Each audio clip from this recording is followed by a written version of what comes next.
So the Sixers and Celtics played last night, because this is coming out Tuesday. No Embiid indefinitely. He hasn't even started doing physical activity. Has not done any drills. Has only been doing light stretching. Shams said that it was even more severe than initially thought. He has gotten PRP, that is platelet-rich, plasma-rich replacement therapy, I believe it's what it's called. It's a big-ass needle where they take your blood out of you and then they put it back in you after they spun it around in some sort of machine. Apparently, it feels terrible. It's one of the thickest needles my friend has ever shown me who has gotten. Kobe used to go to Germany to get PRP on his old-ass knees back in the day. It's not good. We'll just say that. In the middle of the playoffs, not good. And if there's no Embiid, then what are we even talking about? If there's no Embiid in this series, what are we even saying? We're saying nothing. It's done. We thought that the Milwaukee Bucks had the easier path to the Eastern Conference Finals. Turns out that was a lie. Turns out avoiding Jimmy Butler, what you want to do.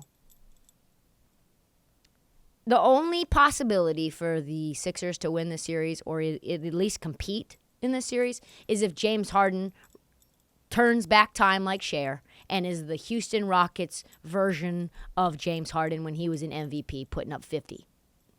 He's not just got to be James Harden in Houston. He's got to be regular season James Harden in Houston, because God knows that James Harden has never been a good playoff player. And Tyrese Maxey has to be a version of himself we have only seen in glimpses, just to compete, unless there's one little factor that could possibly put a wrench in Boston's plans, and his name is Bible-thumping Joe Mazzulla. One of the worst clutch time play callers I've ever seen. Definitely surprised that he's the head coach of the Boston Celtics. Moving forward on the Knicks Heat series that already looks shaky without Julius Randle. Another player that has gone down with an injury. And I tell you what, he had played really well against the Heat for the regular season. He was missed. Knicks looked really good in the first half. They were blowing out the Heat. And then what happened? Heat did Heat things. And it wasn't even close in the second half. Heat blew the Knicks out in the Garden. Night, sleep mask. One little wrinkle, Jimmy Butler turned his ankle. Apparently it was the size of a baseball. Yeah, not great. He'll play, I'm sure. He's questionable for game 2. But without Jimmy, this is a G League team.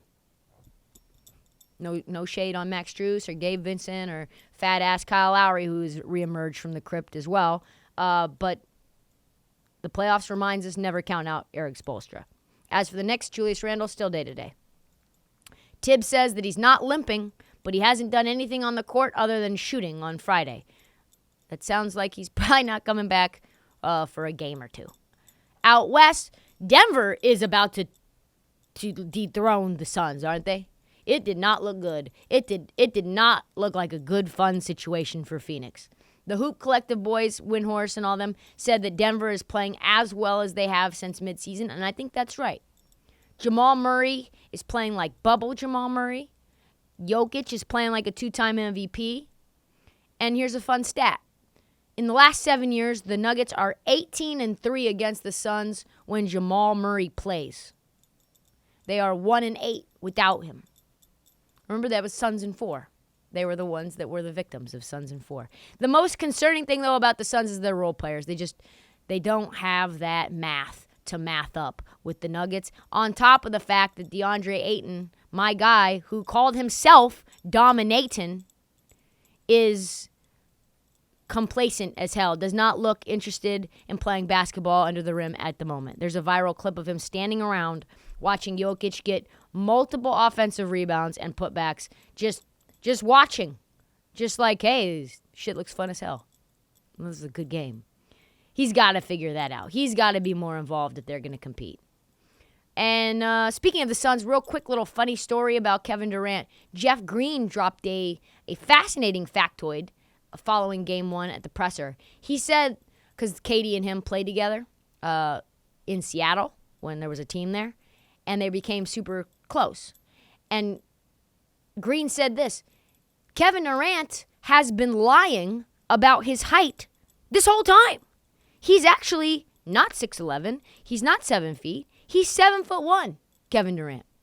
He's just been underestimating his height this whole time, and nobody's ever thought to break out a ruler and be like, hey, you look taller than 6'11". Like, I know you're skinny, but you look taller than 7 feet to me. And if you think about it, that's pretty on brand for KD. Like, nah, I'm like 6'10". Maybe he's more like Chet Holmgren than we thought.